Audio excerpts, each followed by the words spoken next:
เอาค่ะใบสงค่ะใบสงค่ะพ่อแม่พี่น้องคนเมืองแต้วเขากูกอกูกนกูที่กูตั้งในค่ะเนาะเมื่อในก็เป็นวันที่7ในค่ะเนาะเดือนธันวาคมปี2025ในค่ะเนาะเมื่อในก็มีข่าวดีเดี๋ยวมาบอกหลัดปันพี่น้องเขาในค่ะเนาะข่าวดีเจิ้งหือขลานะข่าวดีก็ว่าข่าวให้ก็จื้อในค่ะเนาะ เป็นจื้อขลาข่าวลีเลยก็ว่าข่าวจ้าก็จื้อน่ายในเมื่อเหลียวน่ายต่างเมืองไทยค่ะเนาะเปิ้นปิดล้านกัน6ตีเอาในค่ะเนาะเปิ้นปิดล้านกันอันที่ลูกที่เมืองไทยให้เข้ากะที่เมืองกัมพูชาค่ะเนาะลูกที่เมืองกัมพูชาเข้ามาเมืองไทยนั่นต่างเจ้าหน้าที่ภายไทยเขาเปิ้นปิดล้านกว่าเย้าในค่ะเนาะก็สั่งไล่ปิดล้านในก็เปิ้นว่าซึกหารเขมรค่ะเนาะซึกหารกัมพูชาอันนั้นก็ซึกหารกัมพูชานั่นค่ะนะเขาก็ไข่ไล่นางลินที่เมืองไทยในค่ะเนาะอันนั้นก็เป็นนางลินที่ฝรั่งเศสเขาและตั้งไทยเขาเพแม่งกันจะเมื่อปานฝรั่งเศสเขามาอุบเมืองกัมพูชาเมืองเขมรค่ะเนาะ กำในช่ำกานั่นเมื่อเหลือในกัมพูชาเขาก็คาไลอยู่ติ๊กว่าเป็นนางลินเฮาให้หน่อยติ๊กค่ะนะกำในเตเอาลองตั้งว่าไทยเอานางลินเขานั่นกว่าคืนลุ่มตรากัมพาไอจีเกในค่ะเนาะเขาเตต่อสู้3เมลในค่ะว่ากัมพูชาในค่ะนะก็เมียวที่1น่ะเตเอาว่าไทยในเอาดินเมืองเขานางดินเขากว่าในรองนึงเตเอาก็ขึ้นลุ่มตรา IGJ ในค่ะเนาะข้อที่2มาเตอุบกลุ่มกันเอาลีในค่ะนะข้อที่3มาฉันชื่อว่าอุบลีมแล้วก็เตยื้อเอาเตตึกเอาในค่ะเนาะเขาเตไปจอมเชียนดัง3เชียนในค่ะเนาะ กำในไทยเขาก็อ่อนวันเขายอมน้อมเขาก็ยอมน้อมในว่าเตปันขึ้นนางลินค่ะนะถ้าพี่น้องไทยเขาว่าเฮาหรือไรอุบกันนางลินปื้นตีจะน่ายอันเฮาเพเมียงกันจะเมื่อปานฝรั่งเศสมาอุบเมืองกัมพูชาพุ่นยาวในขณะก็ไม่กัมพูชาเขาก็ว่ามันเป็นนางลินเฮานางลินเฮาที่เขาก็พร้อมขนาดนะให้นั่นก็แปลว่าคุณเชนในเป็นนายกของเมืองกัมพูชาขนาดก็ไม่เมื่อเหลียวในนาย นายกหุ้นเชียนในปอกเฮาในเอาอาณาอำนาจนั่นปันลูกมันห้องว่าหุ้นมันเน็ตในค่ะเนาะหุ้นมันเน็ตในเป็นลูกจ้ายของหุ้นเชียนค่ะเนาะยาวก่อนหนังคือลูกจ้ายมันปอแต่มีนามีตามีบทบาทการวานการเมืองมาเขาก็ใครแสดงในเปิ้นว่าเขาฮักเจอจัดวันเมืองเขาปกป้องวันเมืองเต้ๆเขาให้กลางวันเมืองเต้ๆนี่แหละใครเฮ็ดนี่ก้นวานก้นเมืองเขาคือก้นวานก้นเมืองบ่ฮักเขาให้เลือกเขาแท้งนั้นขนาดนะเมื่อเหลียวในมันเป็นเมืองกัมพูชาในมันได้มีอยู่2โคบอำนาจกับขนออันที่เขาหาเสียงกันหิมเสียงกันใครมาอุปเปิงเมืองในค่ะนะปาร์ตี้ไม้นึงก็ได้เป็นปาร์ตี้หุ้นเชียนเขานายกเมื่อเหลียวในค่ะเนาะหุ้นมันเน็ตเขาในค่ะเนาะปาร์ตี้ที่2ก็ได้เป็นสมรังสีในค่ะเนาะก้นหวานก้นเมืองในทำอ่อนกันเกียกสมรังสีในครับว่ากำในห้ำบ่ใครเกี่ยวหุ้นเชียนเนี่ยหุ้นเชียนในอุบัติเปิงเมืองมาเข้าตั้ง3-40 ปีเอาคันออกเปิ้นก็ใครลายก่อมันแต่ว่าเขายอมปล่อยอาณาอำนาจมันก็ว่าเจิงซึกมานมินออนไลน์เขาเนี่ยเคยปล่อยอำนาจอันค่ะนะกำในก็จ้างเอาข้ออ้างก็เลยว่าเอาไทยเนี่ยป่วนหนังดินเฮามาเฮาหลุดได้ยึดเอาขึ้นปราสาทเฮาปราสาทตาเมือนโทมปราสาทตาเมือนโตดว่าปราสาทตากว้ายว่าไหนจังได๋คะเนาะเยาก็ตั้งช่องปกค่ะเนาะเปิ้นฮ้องว่าสามเหลี่ยมมรกตในจังได๋คะเนาะอันจังได๋ก็เขาไข่ไล่ก้อยก็ไทยมาเป็นของเฮานะอำไลในไทยเขาก็ว่าหลุดได้อุกกุมกันหลุดได้ตกลงกันลีๆนะอย่าไปใจการซึกการเสือตึกกันมันเต็มดีตั้ง2ฝ่ายก็ได้ไล่ทุกค่าในก้นวันก้นเมืองนั้น2ฝ่ายก็ได้ไล่ทุกค่าก่อนซื้อเขาป้อยี่กันก็ได้ไล่หวาดเจ็บล้มตายในมันหลีในก้อยกาคำเมียนเขาแนมถ่อมค่ะนะคำเมียนเขาในใจเขาห้าวใจเขาแก้มเขาห้ายค่ะเนาะก้อยกาห้ายก็คือแก้มก็เหือนว่านั้นแต่ก็เฮาไปไหลหันกับหน้ากับตาว่าเมื่อไรว่าเมื่อเปลี่ยนปางตึกมาไผเป้ก็มันอยู่นั่นค่ะนะไผเดเป้ไผเดก้านในเฮาคาก็ไปต้วยกันอยู่ค่ะเนาะจองมันเตเกิดเป็นปางตึกไรห่าในค่ะเนาะป ราะว่าเกิดเป็นปางตึกในแต่ก็ ป้อมมีนอกเมืองมาจอยในตั้งเขมรในเต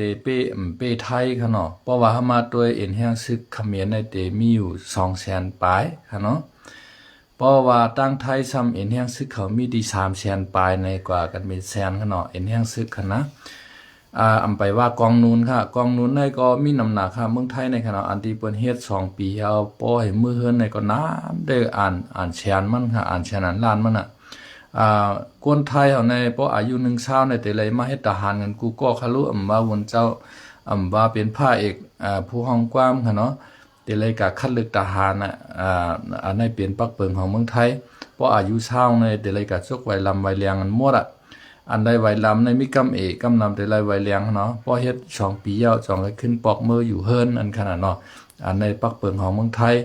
ยาวก็อันเป็นซึกหารกองนูนในมันนำหนาค่ะเมืองไทยในคณะอันที่เป็นซึกหารเหี่ยวยิบกองเจมือตัดได้พร้อมต่อชูในมี300,000ปลายครับว่าเมื่อเร็วในคณะยาวก็ลดแต่งก้าทางเขาในก็มีฉี่เฮียงปลายครับเหมือนจังหนังเฮือตึกในเฮือตึกในมีเป็นลำบองมันเป็น2ปากปลายครับเนาะแล้วก็เฮืออันที่ว่าเฮือหมิ่นตึกแล้วก็เฮือบินอันที่สกัดกันในมันก็มีทางนำครับเนาะเหมือนจังหนังว่าเฮือตึกของกัมพูชาในมันมี25ลำเลยค่ะเครื่องบินขับไล่ก็เขามีครับเนาะแล้วก็เมืองไทยในเฮือบินตึกเขาในมีเป็น2ปากปลายกัมพูชาเขามี25ลำนะแล้วก็เครื่องบินขับไล่ก็ไทยเขาในมีเป็น7-80ลำกัมพูชาเนี่ยมีใช้ลำขนาดแล้วก็เฮือฟิเกตอันในนั้นนำปังหลายซ้ำกัมพูชาเขามี2ลำค่ะเนาะไทยในมีเป็น30ลำค่ะ มันกว่ากันนำหนาเอ็นแห้งซึกเขาค่ะนะแล้วก็ขีปนาวุธหลายลำกองในก็ไทยก็มีนำกว่าเขาค่ะเนาะเขาก็ซื้อมาดีราชาพองซื้อมาดีเมืองเขพองในซื้อมาเสตาก็ไปเป้งไทยขนาดไทยในซื้อมากูเมืองค่ะโคของขีปนาวุธเขาในนะซื้อมาดีเมืองอเมริกันก็มีซื้อมาดีเมืองเขเมืองรัสเซียเมืองอิสราเอลในที่ในกัมพาป้อเขาฮู้ว่าเขาเมืองไหลมีขีปนาวุธอันคึกแคมในไทยเขาป้อกะซื้อมาไว้ขนาดกัมพูชาในมันมี2ซึ่งเมืองที่เขากะซื้อในขนาดมีเมืองเขและตั้งเมืองรัสเซียขนาดนะเพราะว่าเมืองต่อเมืองยื้อกันในมันเต็มเปไทยขนาดก้อยกะพอขี่ช้ำลักจอยแถมเขาตั้งหลังในได้ก็ไทยก็เต็มเป้เขาเหมือนกันกับค่ะนะมันเหมือนเหือในเฮาคามาด้วย3จุ่มพี่น้องปอดหองในขี่ลักปันแห้งเขาในซึกมันเอาเขาเป้ค่ะรู้เหมือนจังหนังเมืองยูเครนเล็กๆอ่อนขนาดเมืองราชาในติอ่านเอา1อาทิตย์ในหือมันบ่ไหลหมดนะที่ชุดมัน1อาทิตย์ที่นำชุดงอน1เดือนในปูตินในมันก็ลามขาดไว้จังนั้นเดี๋ยวเมื่อยึดเอาเมืองยูเครนเนี่ย3ปีปลายต่อเมื่อเลียวยึดไปไล่ขนาดก็เพื่อสังไล่ยึดไปไล่ในก็เพื่อว่าจุ่มนาโต้เขาจุ่มอเมริกันอังกฤษฝรั่งเศสจังไหนจอยแถมยูเครนเด็กๆจอยแถมขีปนาวุธกูเจอกูเมียวเสมกาซึกนาโต้ในก็ซ้ำถอดเสื้อซึกเขายาวมาลงเสื้อโคยูเครนเนี่ยก็ยื้อจอยนั่นขนาดนะย้อนเปิ้นนั่นแหละเมืองเล็กๆอ่อนก็เมืองใหญ่มหาอำนาจหมาย2ของกัมพูชาก็ไปเอาเปยูเครนไล่ไปเสเลดขาดนั่นขนาดนะมันเป็นจังนะเพราะว่ากัมพูชาและไทย2จึงเมืองตึกกันกล้วยเนี่ยได้ก็มันก็เต็มเปไทยกล้วยกะว่าเพราะว่าเขในลักจอยแถมเครื่องกว้างเครื่องกลางลังนักกูซื้อกูเมียวจอยมาติ๊กๆแต่ไทยแต่เปกัมพูชาก็เตหยาบอยู่นังเก่าค่ะเนาะกล้วยกะเพราะว่าเขจอยเข้ามาติ๊กๆเพราะว่าไทยซ้ำปืดไพ่เขียวปันอเมริกันเข้ามาในเมืองไทยมาอยู่ตีตาเฮออุตภาวเฮาก็จอยไทยบ่ในจึงน่ะอันในไทยก็เตเป้เขาขึ้นค่ะนะแล้วก็มันก็เตเป็นสงครามใหญ่กว่าเป็นปางตึกใหญ่กว่านั่นขนาดเนาะดีในจางเป็นซึกกำผาปอคำสามมากก็จางเป็นไรนั่นขนาดนะเหมือนจังหนังเมื่อเร็วในซึกกำผาปอคำสามในก็มันก็อุ่นมาฮ้อนมาลอยๆขนาดเหมือนจังหนังเฮาตังหมอนำไม้เมื่อเหลียวในนำไม้มันตึกหาจำเตไม้มากวนมันโนมากก้อยกัดมันไปถึงขั้นที่เลือดขนาดนะเฮาขามาด้วยในกำผาในเมืองไหลก็มีปางตึกกันตั้งแต่เมืองยูเครนมาเมืองอิสราเอลขนาดแล้วก็เมืองซีริยาเขาจังไหนแล้วก็เมืองมานน่ะ เมืองมันเนี่ยก็เปลี่ยนหนูตั้งปีตั้งเรือนขนาดนะตั้งเมืองใต้ปอดห้องว่าตั้งเมืองยางว่าเมืองอยากแข็งเมืองช้างจังไหนเปลี่ยนหนูให้นั้นเข้าตั้ง2-3 ปีมาเนี่ยยาก็หมดเลยในมาละอู่ขึ้นยังฮ้อนแห้งขึ้นทางที่เมืองไทยได้กัมพูชานั่นขนาดนะกัมพูชาในมันก็เป็นก้นดีว่ามันไปหมอเอาโอกาสตื้อตั้งขนาดนะอย่างไรมันเอาโอกาสตื้อตั้งในขนาดไหนเมื่อเรียนในตั้งภายตั้งเมืองไทยปอดเหนือเวียดนามจอยเขมรเนี่ยค่ะไปตัวก่อนค่ะเนาะเวียดนามในจ่องได้จอยเขมรไปจอยค่ะเนาะพอเวียดนามมาจอยเนี่ยก็ไทยก็เตรียมจางเป้เขมรไล่เก่าค่ะเนาะเพราะว่าเมืองเวียดนามเนี่ยก็ปอในอาเซียนในค่ะเนาะหนักปานนึงเนี่ยจะเป็นเมืองเอ็นแห้งซึกใหญ่ในหนักปานนึงเนี่ยจะเป็นเมืองอินโดนีเซียมาปาสองเนี่ยจะเป็นเมืองเวียดนามค่ะนะหนาภาษามาสองไกมาไทยให้ไหนค่ะเพราะในอาเซียน10 เมืองในค่ะนะพอเอาในหลุมฟ้าว่าซ้ำเวียดนามในไรอาหรับที่24ค่ะนะเห็นเฮียงซึกเขาย่อก็เมืองไทยในไรอาหรับที่25ค่ะเนาะไรหมาย25ว่าเจ้าหนังเมืองอินโดนีเซียในไรระดับที่13ในค่ะเนาะเห็นเฮียงกองกำลังของเขาในมันใหญ่มอกนั่นค่ะเป็นอาหรับต้นๆของกัมพากำเหลียงกับคณะเมืองกัมพูชาอำใจเมืองอินโดนีเซียในคณะมันเป็นเช่นไหนก้อยหน้าป้อเวียดนามหลักมาจอยกัมพูชาในได้ก็ไทยตาเตเป้กัมพูชาก็อำใจง่ายค่ะนะก้อยกับป้อเมืองต่อเมืองตึกกันในได้กัมพูชาในก็เตรียมเป้ไทยไลค่ะเนาะก้อยกาเพราะว่าอเมริกันขึ้นเข้ามาดังเมืองไทยในอเมริกันนี่มันใครเข้ามาเมืองไทยน่ะเจ้าค่ะนะปวนมา2-3 ปีนี่มันใครเข้ามาสั่งสอนมาน่ะเจ้าก้อยกามีเมืองไหลปันมันอาควังมันเข้ามาเพราะว่าปันอเมริกันเข้ามาใน เมืองเขในก็ติเข้าเมืองมันขนาดเขและตั้งอเมริกันเนี่ยเป็นผู้เขียนกันคำแม่นกันเพราะว่าไทยปันอาควังอเมริกันเข้ามาเมืองไทยเหวลัดผ่านเมืองไทยเข้ากว่าเมืองมันกะจอยเหมือนเจ้าหนังซึก PDF เขาในซึกย่างเขาชนกลุ่มน้อยเจ้าในคณะก็เพราะว่าอเมริกันในใครเมืองมันในเป็นเมืองดิโมคราซีประชาธิปไตยค่ะเนาะใครคืออองซานซูกีในขึ้นมายิบเมืองให้เฮ็ดเป็นเมืองเพ่งเป้งนั่นขณะก้อยกาเมืองเขียมใครคือมินออนไลน์เขายิบเมืองใครคือเปลี่ยนเมืองซึกกว่าให้ในตาเตคุดเอาโคของในลินเนอร์ลินกูซึกกุมเยอะในเขาเมื่อกับขายในเมืองเขนั่นคณะเพราะว่าเขกุ้งกำไรซึกมาในก็มันมีดีตาเตขายมันโดยสิขายต่อเมืองเขเพราะว่าเมืองยุโรปว่าเมืองอเมริกันว่าในเจ้าในเปิ้นทำปีกไปมังมีมันตาเตกล้าขายต่อตั้งแต่วันตกสมันจังกล้าขายขนาดโดยกล้าขายต่อเมืองเขเมืองเหลียวคณะเขแนมใครมิดออนไลน์เขาอุบเมืองกว่าให้ในนั้นขนาดนะเพราะว่าอเมริกันเข้ามาที่เมืองไทยเพราะในจึงอเมริกันในจังมือกับจอยตั้งเมืองมันป้าขนาดย่อก็เมื่อจึงหนังจอมเรียนลินใต้ไทยกัมพูชาเจ้าในก็อเมริกันก็ได้จอยนั่งหาเพราะวันเจ้านั้นมาในตั้งไทยในก็เตเป้กัมพูชาเขานั่งเก่าก้อยกาเขตเขาก็เตรียมต้วยลายขนาดได้เตเป็นสงครามใหญ่อำนั้นก็ถึงสงครามโรคครั้งที่3มันปุ่นก็จังเป็นไรค่ะเนาะ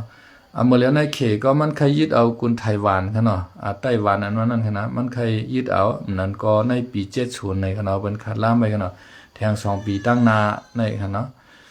เป็นขาดล่ามไว้เขาได้ยึดเอากุนไต้หวันนะคะเขตในค่ะนะมันเป็นจังไดครับเมื่อเดี๋ยวในมันก็ฮ้อนแห้งไว้กูผายกูตั้งค่ะเนาะก็เพื่อสั่งแลกัมพูชาในเอาโอกาสที่ตั้งดีเฮไข่ตึกไทยแข็งคอต่อไทยในตั้งเมืองไทยตอนเนือในซ้ำพี่น้องว่าเขาลุกลามแผ่นดินไทยเขามาเกาจุดในค่ะเนาะอันพี่น้องว่าเขามาตั้งกองทัพนั่นค่ะนะย่อก็ไทยเนี่ยฮัดยีว่าก็หันจุดอ่อนไทยที่เนี่ยก็เพราะว่าไทยเนี่ยเฮาขี้โกขี้ยานฮัดยีว่าเนี่ยเฮาก็ได้ตาบตั้งไตรุ่นขึ้นมาให้น่ะเขาก็เฮ็ดคือไทยฉาบฉวนงงเหมือนกันค่ะนะกัมพูชาเขาเรียนในค่ะนะย่อก็แทงลองนึงตั้งเรียนลินลาวค่ะเนาะลาวและตั้งไทยในก็ป้อไข่ลงห้อยกันเหมือนกันค่ะนะก้อยกาเอ็นแห้งลาวในซ้ำย่ามหรือว่าแรงทางฮาวานะอันที่เฮาถอมด้วยในข่าวตั้งไทยเป็นข่าวในค่ะนะซึกลาวอันพร้อมสู้รบในซ้ำมีอยู่ที่เฮงฮาปากโกในฮาวานะก้อยน่ะว่าอันพร้อมสู้เลี้ยวรบในซ้ำมีอยู่30,000 ปลายในค่ะว่า เอ็นแห้งว่าปอดห้องเลยว่าปอดจานในปอมาโฮมๆกันในใ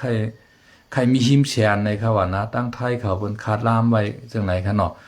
เว่าจังหนังซัพพอร์ตตั้งหน้ากองหมู่หวยอจังไหนก็มีหมอกเป็ด40,000ปลายในเขาว่านะเพิ่นคาดลามไว้พี่น้องว่าเอ็นแห้งซึกพี่น้องว่าเขาก็เข้มแข็งแล้วก็เขาซื้อมาขีปนาวุธที่เมืองเขคะเนาะกองกลางล้างนากูซื้อกูเมียวแล้วก็อันที่เขาเฮ็ดออกกล้วยก็มี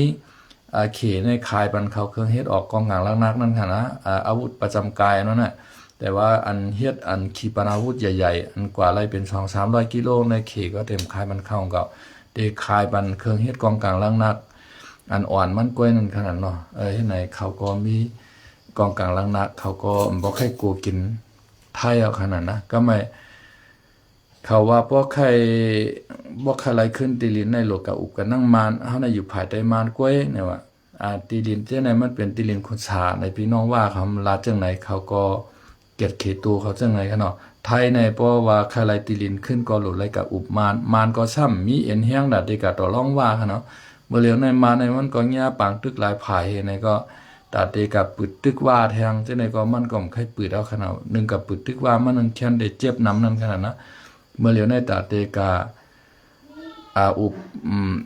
กับอุบมานแหวก็ให้อ่อนกันให้กับเต็กถึงว่าในมันเป็นความไรนั่นค่ะเนาะถ้าเอานำไรกูภายหลังว่าทำมีเขไหนแหละจองไรว่าฮัดยื้อว่าเตะนั่นขนาดนะกำในกับผู้ชาในจับเอาจุดอ่อนตัวไหนแหละแคมเต้ปันแห้งอยู่ค่ะเอาค่ะอินจมค่ะเนาะที่ปันแห้งมาไหนค่ะเนาะลุงหนอไหนค่ะเนาะอินจมใหญ่น้ำที่เข้ามาปันแห้งค่ะเนาะย้อนเปิ้นนั้นกับผู้ชาในมันก็ห้ามเป็นกวนหมอเอาโอกาสตื้อตั้งค่ะเนาะเมื่อไรไทยอ่อนแอเมื่อไรมันได้ลุกขึ้นเมื่อนั้นฮะเอาขามาตัวปืนในขณะเจอมือปืนเจ้าพระนเรศวรเขาปุ่นค่ะเนาะเพราะว่าซึกมานผู้เร่งน้องเขาจะไหนตึกไทยตั้งปอดเมืองไทยตั้งเหนือในขณะเหมือนจะตึกมาลงมาตั้งเกียงใหม่จะไหนเขาก็ทำตึกตั้งเตอบุ่นในเฮ็ดให้เมืองไทยในชุกชากโอ้ยนั่นแต่เสเมื่อเรียวในก็มันก็เหมือนนั้นค่ะมันก็เป็นประวัติศาสตร์ซ้ำห้อยเป็นว่าค่ะเนาะเพราะว่าไทยเฮาญาตั้งตุกขาตั้งอย่าผืดกินใจมาเฮาก็ช้ำโหลเก้านั่นน่ะกัมพูชาในนะก้อยกาเมื่อเรียวใน6ตีในเปิ้นปิดหลานเมื่อน่ะค่ะข้าวยาม2 โมงกลางวันในค่ะเนาะเย้าก็ กวนไทยอันตีตกอยู่ภายเมืองกัมพูชาในมีเหงปลายในครับว่ากวนกัมพูชาอันตกอยู่ตั้งภายในเมืองไทยในก็มีเหงปลายในค่ะเนาะอันในอำจางคามกับคามมาคามเมื่อเรียวในกัมพูชาก็ปิดพักตูเมืองไทยก็ปิดพักตูเอาค่ะเนาะก้อยกาเตปิดไหลหึงมอกาหือในก็เตไหลไปต้วยกันกะกวนกำนำในเมืองกัมพูชาในก็ถูกเมืองยุโรปเขาอเมริกันครับปิกป้ายมังมีมันอันที่มันกล้าขายอะไรอยู่ก็กล้าขายต่อเมืองเขก็แล้วครับเนาะเมืองไทยได้มันขายติดต่อกล้าขายหลายๆเมืองจะเมืองเขเมืองกูเมืองขนาดเมืองยุโรปเมืองอเมริกันที่ในก็เขาตึกกล้าขายต่อกันตรงนั้นขนาดนะลายเมืองไทยในเตลีเรือกัมพูชาในลายปึงอีกเมืองไทยนำได้นำว่าวันจังหนังแห่งการแห่งงานก้นกัมพูชาเนี่ยมาเหตุการณ์เมืองไทยในนับโหแสนกอมันขนาดนับโหแสนกอมันเพราะว่าไทยเขาดืบออกเมื่อมดในกัมพูชาเขาในก็เด็ดทุกข้าเหมือนกันค่ะเนาะมันเหมือนจังหนังพี่น้องใต้เฮานั่นขนาดมานเขาใต้เฮาจังไหนเพราะเปิ้นลืมเฮาเมื่อในเฮาก็ทุกข้าเป็นน้ำหูน้ำตาเหมือนนั้นน่ะก็พอเต็มมือกับทั้งปุ่นมันสั่มขึ้นใหญ่ใหม่สูงมีการก้าวตั้งขายลีเมื่อผูกเจ้าเข้าเขชวนให้หน้ากูจื้อกูเมียวปอเฮ็ดมาเจ้าในกาขันมันซ้ำปอให้น่ะเมืองกัมพูชาก็มันเหมือนเมืองมานน่ะเมืองลาวกัมพูชาเมืองมานเนี่ยเหมือนกันน่ะป้ายมังมีมันลีค่ะเนาะก็แปลว่าเฮาเลยขายต่อเมืองเขเมืองเหลียวก้อยเมืองยุโรปที่ในห่ำจังกับขายไล่ค่ะเนาะก็แปลว่าเขาเป็นเมืองคอมมิวนิสต์มันจะเมืองดิโมคราซีนั่นขนาดนะเพราะว่าเฮามาแต่กันด้วยในพี่น้องใต้ไทยลาว3คือในค่ะเนาะใต้ไทยลาว3คือน่ะเงาหงาจัดเตี้ยวคาเป็นพี่น้องกันอันเดียวกันให้เฮาลุกจากรอยอันใต้บนมาค่ะเนาะในเมืองหมุนโกริยาค่ะเนาะ เอาค่ะไปชุงค่ะน้องไต้หวันค่ะเนาะทำอาหารพื้นบ้านคนไต้ค่ะเนาะที่เข้ามาปั่นเอ็นปั่นแห้งค่ะเนาะ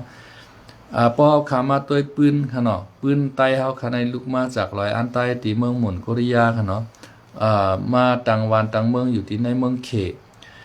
มาตึกกันนั่งขุนอคำเขจังไหนมาปอก็ เกาเป้ไม่เป้เกาให้ในตั้งเขกำเลื่อนชุดมาในเขตชัมเป้เฮากว่านั่นขนาดเนาะเฮาก็เลยคายลงมาลงมาให้ก็ตีลินเท่าในมันกว้างใหญ่ไพศาลน่ะเผื่อว่าอังกฤษกับฝรั่งเศสเขาเข้ามาในเปิ้นมาแจกเขาว่าในเป็นเมืองลาวนาในเป็นเมืองไทยนาในเป็นเมืองใต้นาให้ไหนนั่นน่ะนะเฮาพี่น้องก็ผัดยันกันกว่าอัตโนมัติเปลี่ยนใต้ไทยลาวให้ไหนกวยการในการใต้ไทยลาวในอันมีหวานมีเมืองต่างหางต่างหออยู่เหนือลำเชียงลำขาอะไรทั้งกล้วยในชามีเมืองไทยค่ะเนาะเมืองไทยในก็เฮาก็เอากลุ่มเอามูลเขาที่เขามอรักษาไว้แผ่นดินรักษาไว้อธิปไตยของเขาค่ะเนาะเมื่อจังนั้นใต้เฮาเนี่ยเฮาว่าเฮาในเป็นลูกหลานเจ้าเสือขันผ้าเจ้าเสือขันผ้าเฮ็ดไว้ปันเฮาเยาะจะมือปนมาเป็นลายปากปีพุ่นค่ะเนาะ เจ้าเสือขันผ้าในตึกไว้ปันเฮาว่าปอดเหนือในเพียวกับเมืองอยู่นานเมืองเขพุ่นปอดตั้งไตในก็มาเพียวเมืองไทยตอนเหนือน่ะแล้วก็ปอดตั้งตัวปุ่นงอกับเพียวเมืองกะลาเองที่ยาค่ะเนาะอาชัมอาโหมพุ่นน่ะเจ้าเสือขันผ้าในหมีไว้ปันควักไว้ปันเฮาเหมือนเจ้าหนังว่าเป็นครูนานั่นขนาดนะเจ้าเสือขันผ้าในครูวานครูเมืองไว้ปันเฮาเยาะไหว้เฉยเจ้าเสือขันผ้ารับตาลืมเมืองใต้เลยไทยเปลี่ยนพี่น้องกันเตะในขณะไหว้เฉยเจ้าเสือขันผ้าคารับตาลืมเมืองกว่ายาวอันขึ้นมาปุดมันเจ้าในป้อเกียนแข็งป้อฮัดหาเนาะค่ะเนาะกวยอยู่กวยตกแต้มยามเพียงกว่าติ๊กลูกตีหอเสียงมาเย็นเป็นหอค่ำกันเนาะลูกตีหอค่ำมาเย็นเป็นเจ้าผ้าลูกตีเจ้าผ้ามาเฮ็ดเป็นขี้คามานกันนะมันก่อยต้อยนี่นะเนาะใต้เฮาในขณะบ่ได้ว่านั้นก็หำปากคากองเอาเนาะลูกตีเฮาเป็นขี้คามานอย่าเฮาหนังกันช่ำไปมอถุงมอป้อกามกันเหมือนเจ้าน่ะพี่น้องโคเขียวมกับห้องเอาว่าแดงมาตาปันเฮาดังเห็นแหนก่อยต้อยดีหนาวหือล่ะเจ้าปังพาวเขากับป้างพี่น้องว่ามาตบปันเฮาแทงไหนกว่ายอกย่อยได้กวางแล้วก็ไม่โอ้ยดีเฮาปอดหองให้มื้อเดียวเปิ้นเฮ็ดไว้กับตัวเอานั่นนะกูกลางเฮาเปิ้นเฮ็ดไว้กับตัวกูกลางในกว่าลีถึงในเมืองเขชามจึงเมืองแล้วค่ะรู้ปรองใน12เจเวงเมืองได้ปอดหองในใครกว่าตั้งไรกว่าค่ะว่าในมื้อเดียวในป้อมใจก้นตั้งใน12เจเวงในหำเฮ็ดไรในค่ะว่านะเพราะว่ากวนดังนอกมันใครเฮ็ดวัดไหวกูกลางในแต่ไรปัน7 แสนหยวนเงินเขนะครับแต่หาเงินกันไรค่ะ5 แสนหยวนในค่ะเนาะ5 แสนหยวนเงินเขค่ะอย่าไปว่า5 แสนหยวนเงินเข5 แสนเงินมาในตั้งหาหยาบขนาดนะมันเป็นจังไดเมื่อเร็วปันไห้ปันเฮาในค่ะนะกำในพี่น้องโคเขียวเฮามาอวยดีเฮาเฮ็ดไหนอวยดีเปิ้นกอดคอจกท้องหนาเมื่อเร็วความเป็นมาของใต้ขาย้อนให้เปลี่ยนหนึ่งเดียวกันค่ะเอาค่ะยินจมค่ะเนาะเฮาค่ะก็ใครมันเป็นอันเดียวกันปีแต่หาไหนโคเขียวโคลายในฮะนะอย่าฮือเฮาไหวปากกว้างดอกกันแฉมก้าใครฮือเขาช่องตับซึกไหนมาเป็นอันเดียวกันเฮียในเกียรติเคกังเอาเมืองเฮาค่ะนะว่าเขาเปลี่ยนอันเดียวกันไล่ในเปิ้นในยุคจุ่มหนึ่งเต็กจุ่มหนึ่งเฮียกะเอาจุ่มหนึ่งมาหล่อจุ่มไหนให้ไหนมานให้ไหนเฮามาปานสืบบานขนาดนะมันเป็นจังไหนเอาวะอันในเฮาหันพี่น้องไทยเขาเปิ้นพร้อมกันเปิ้นแตกกำแยกกันให้ไหนก็เฮาก็จ้วมหนาขนาดเปิ้นรักษาไว้อธิปไตยของเปิ้นนะ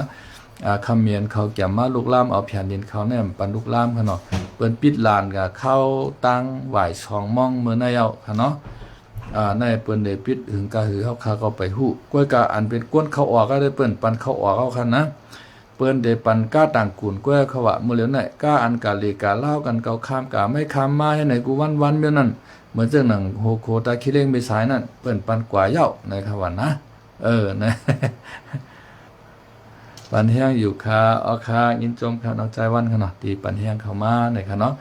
มันมีเชียนตั้งเหลียวจังหนังคาวากล้วยใต้เฮาไหน